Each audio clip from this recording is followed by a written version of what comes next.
maka kita akan menyesal dan akan ada saatnya kita mengatakan, Rabbana akhrijna na'mal shalihan. Ya Allah, kembalikan kami ke dunia ya Allah, na'mal shalihan, kami akan beramal soleh ya Allah.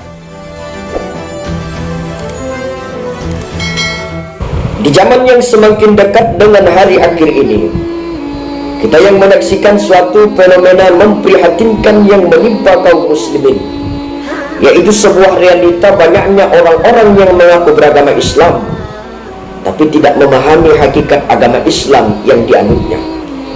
Bahkan tingkah lakunya sangat jauh dari nilai-nilai Islam itu sendiri.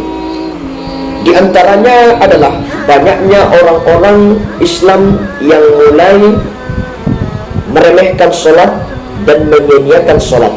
Bahkan tidak sedikit dari kita yang berani meninggalkannya. Padahal dalam Islam sholat memiliki kedudukan yang tinggi dan tidak bisa ditandingi oleh ibadah lainnya. Oleh karena itu, sholat adalah tiang agama di mana dia tidak akan tegak kecuali dengan sholat. Di dalam hadis Sahih Rasulullah sallallahu alaihi wasallam bersabda, Rasul amril Islamu wa amuduhu sholatu wa dirwatu salamihil jihadu fi sabilillah. Adalah Islam, tiangnya adalah sholat, puncaknya adalah jihad di jalan Allah Subhanahu wa ta'ala. Hadis riwayat At-Tirmidzi. Jika meninggalkan sholat memang perkara yang boleh disepelekan ataupun ditolerir, niscaya orang yang sedang sakit tidak diperintahkan untuk melaksanakan sholat. Logika manakah yang membenarkan diperbolehkannya meninggalkan sholat bagi orang-orang yang sehat? Ini menunjukkan bahwa orang yang meninggalkan sholat cenderung mengikuti hawa nafsunya, mengikuti keinginan syahwatnya, serta mengabaikan jalan yang lurus yang sesuai dengan logika akal manusia. Oleh karena itu, bagaimanapun keadaan yang kita alami, maka sholat tetap wajib kita kerjakan. Baik kita dalam keadaan sehat maupun dalam keadaan sakit, baik dalam keadaan sabar maupun dalam keadaan bermukim, maka sholat yang 5 waktu harus tetap kita kerjakan. Maka dari itu, jadilah kita menjadi hamba-hamba Allah Subhanahu wa ta'ala yang senantiasa menjaga sholat.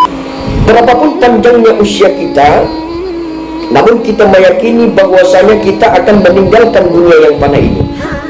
Dan setiap orang yang mengadakan perjalanan pasti membutuhkan yang namanya bekal. Sementara perjalanan yang satu ini adalah perjalanan yang sangat panjang dan tidak akan bisa kembali lagi.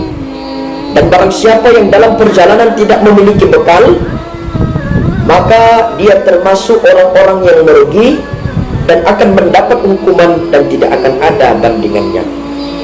Bagaimana dengan seseorang yang selalu lalai sementara usianya bagaikan awan yang berarak di angkasa? Bahwasanya ada seorang pemuda yang datang kepada Rasulullah. Kemudian pemuda yang datang kepada Rasulullah sallallahu alaihi wasallam berkata kepada Rasulullah, "Ya Rasulullah, beri aku nasihat singkat."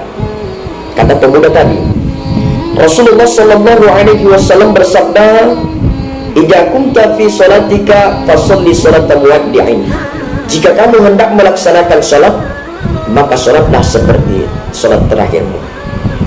Jika salat kita anggap hal yang sepele, lalu apalagi yang kita anggap penting? Oleh karena itu, jangan pernah tinggalkan sholat. Kenapa?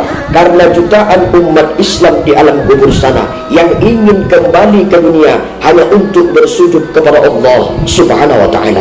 Karena kita tahu bahwasanya sholat adalah tiang agama di mana dia tidak akan tegak kecuali dengan sholat. Rasulullah sallallahu alaihi wasallam bersabda, "As-salatu imaduddin, faman aqamaha faqad aqamaddin, wa man tarakaha faqad hadamaddin." Salat adalah tiang agama. Barang siapa yang mendirikan salat, maka dia mendirikan agamanya. Barang siapa yang merobohkan salat, maka dia merobohkan agamanya. Maka dari itu, hadirin saudara-saudaraku, jangan pernah tinggalkan salat. Kenapa? Karena yang pertama kali nanti dihisab dari amal seseorang hamba adalah salatnya. Rasulullah sallallahu alaihi wasallam bersabda dalam sebuah hadisnya, "Inna awwalu ma yuhasabu bihil abadu yaumal qiyamati min amalihi salatuhu, fa in salahat faqad aflaha wa anja, wa in fasadat faqad khaba wa khasira."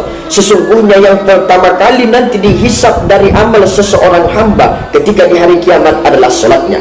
Kalau sholatnya baik, maka semua akan baik. Kalau sholatnya buruk, maka sholat semua akan buruk.